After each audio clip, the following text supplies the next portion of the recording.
우상숭배란 단순히 마리아상이나 불상이나 자연물에 절하는 것만이 아니라 자기를 위하여 신을 섬기는 것도 우상숭배라고 말씀드렸습니다. 탐심이 우상숭배이기에 나를 위하여 하나님을 부르고 예수님을 부르면 그것이 다 금송아지 섬기는 것과 조금도 다를 바가 없습니다. 온 세상은 자신이 우상 숭배자인 것조차도 모르고 세상을 살아가고 있습니다. 아무리 자유롭고 밝은 세상에 살아가는 것처럼 보여도 여전히 캄캄한 어두움 속에 갇혀 있다는 사실을 세상 사람들은 모릅니다. 사막의 그늘에 앉아 죽어가고 있다는 사실을 모른다는 말입니다. 그러므로 세상 사람들이 볼 때 세상은 빛이고 예수님은 어두움으로 보일 것입니다. 그러나 멸시와 배척, 온갖 고난과 십자가의 죽음을 실패로 보고 있는 세상이 여전히 어두움 아래 갇혀 있는 것입니다. 고린도전서 10장 14절 말씀입니다. 그런즉 내 사랑하는 자들아 우상 숭배하는 일을 피하라. 고린도 교회 교인들은 우상 숭배가 만연한 고린도 지역의 영향으로 우상 축제가 우상 제사가 끝나고 축하연이 열릴 때마다 아무런 거리낌 없이 참여하여 우상에게 제사한 제물을 먹었던 것 같습니다. 그런데 바울은 우상 숭배하는 일을 피하라고 권합니다.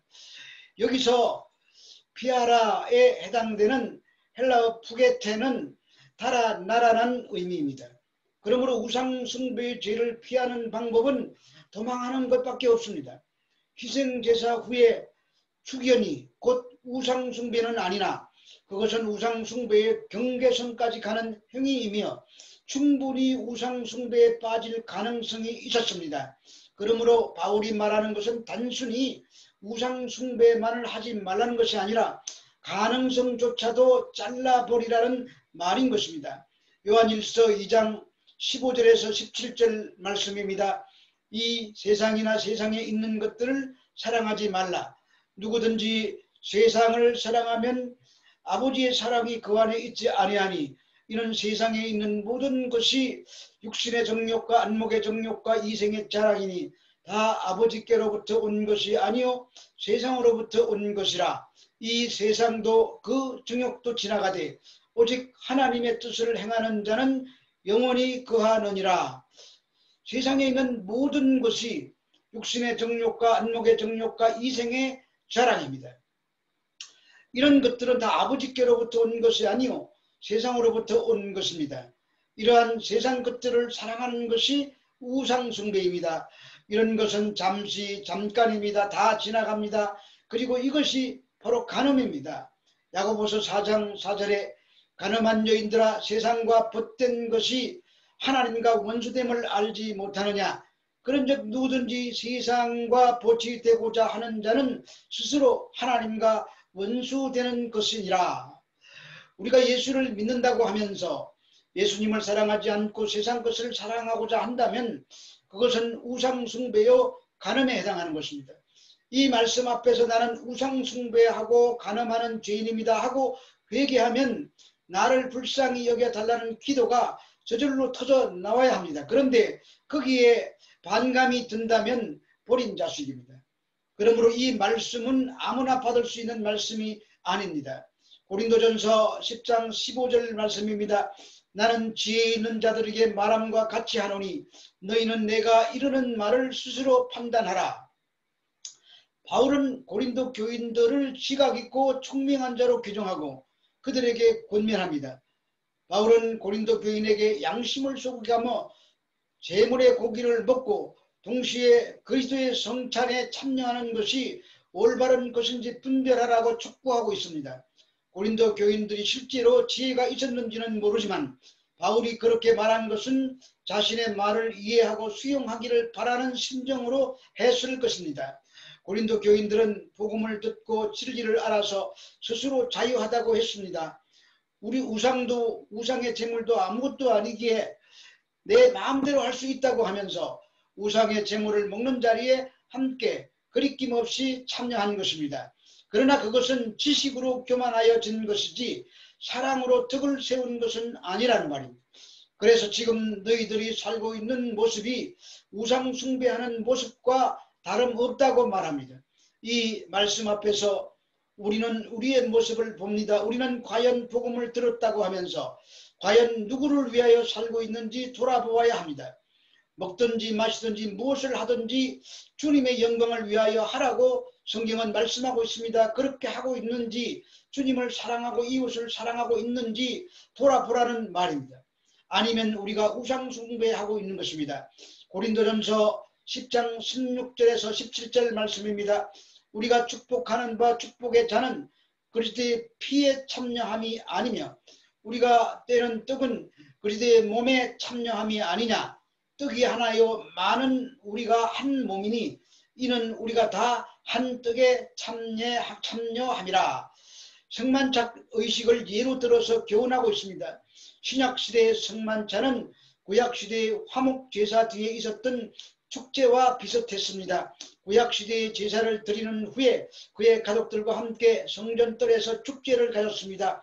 거기에는 제사장도 같이 참여하였습니다.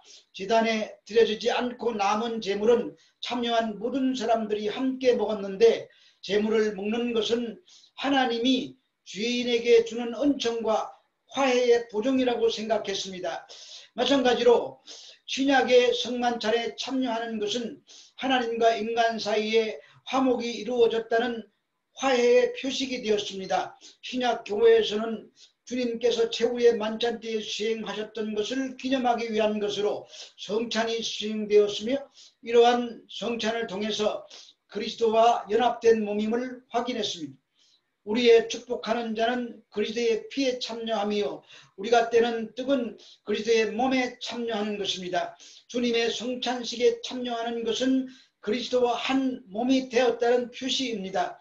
주의 성령이 임하여 예수 그리스도의 살 찢으심과 피 흘리심으로 우리가 그리스도의 몸이 되었다는 사실을 믿게 하셔서 성찬식에 참여하게 되었습니다. 그러므로 성도란 그리스도의 몸인 것입니다. 이것이 피로 세운 새 언약입니다.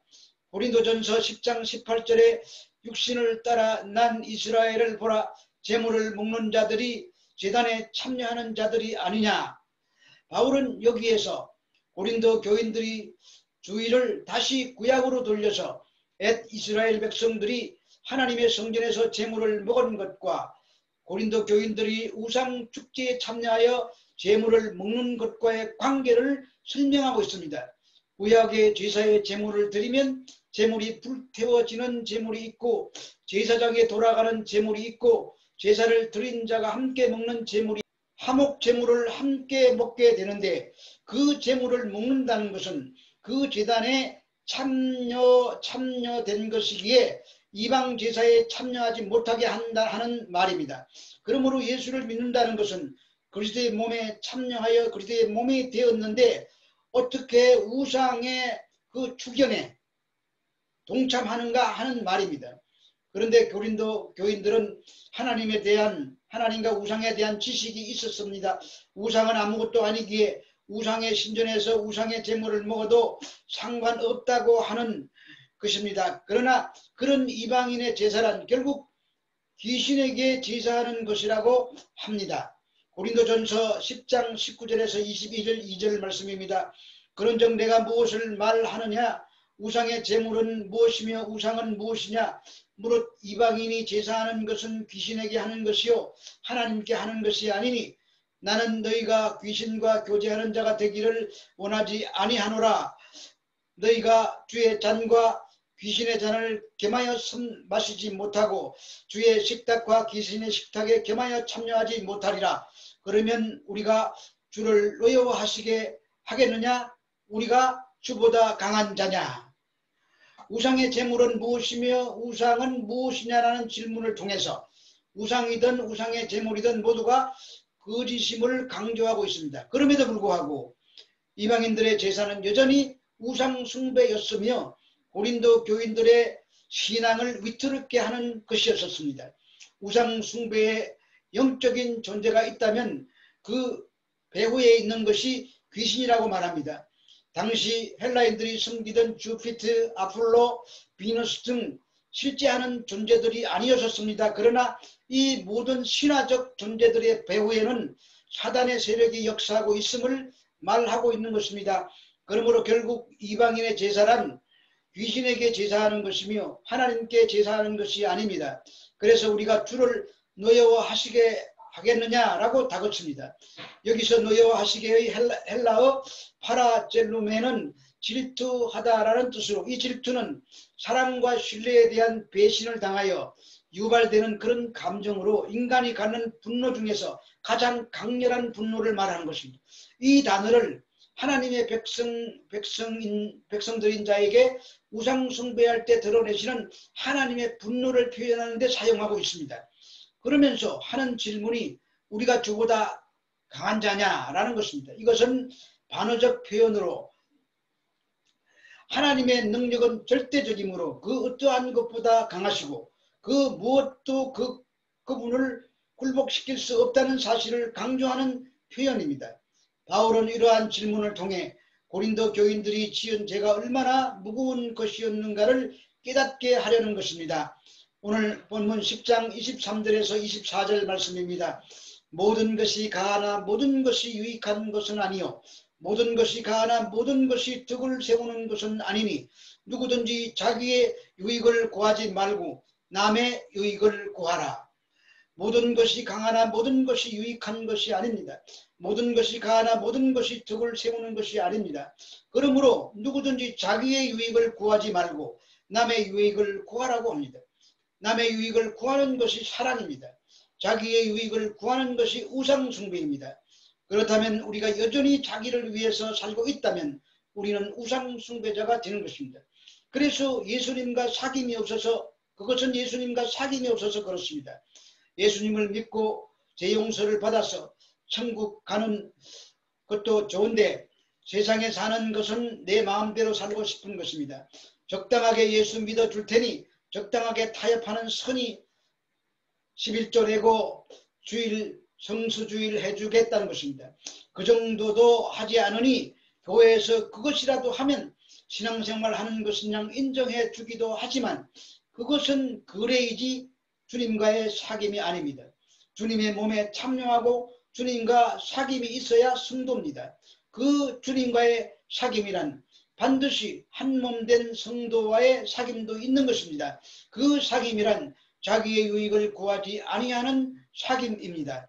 그런데 저의 모습을 보아도, 여러분들의 모습을 보아도 우리가 도대체 주님과의 사귐이 있는가를 의심할 수밖에 없습니다. 그분을 사랑하기에 그분을 더 알고 싶고 그분과 더 깊이 사귀고 싶고 그분에게 무엇이든지 더하지 못하여 안타까운 마음이 들어야 하는 것입니다. 이것이 사랑하는 사람과의 사귐인 것입니다. 그러나 그런 사귐을 사람들이 원하지 않습니다. 그것은 그분과 사귀려고 하니 세상과 이별을 해야 하기 때문입니다. 세상과 멀어지는 것이 싫은 것입니다. 기도하겠습니다. 하나님, 우리가 하나님을 사랑하고 이웃을 사랑하는 자로 부름을 받았습니다. 내가 자유하나 모든 자유는 주님 안에서 절제되어야 하고 주님 사랑하는 데 초점을 맞추어 살아가야 합니다. 우리는 오늘도 주님을 믿는다고 하면서 세상 귀신을 섬기고 있는 우상숭배자들인지도 모릅니다. 우리를 돌아보고 거기에서 탈출해 나올 수 있는 우리가 될 수 있도록 은혜 베풀어 주시옵소서. 예수님 이름으로 기도합니다.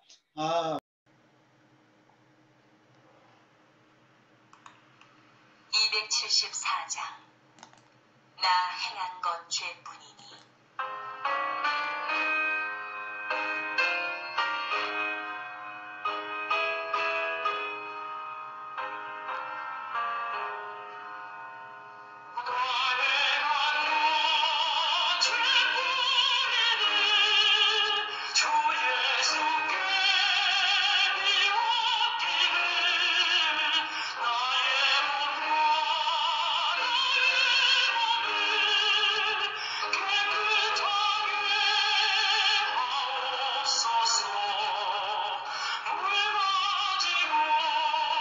씻든지 물 가지고 태우든지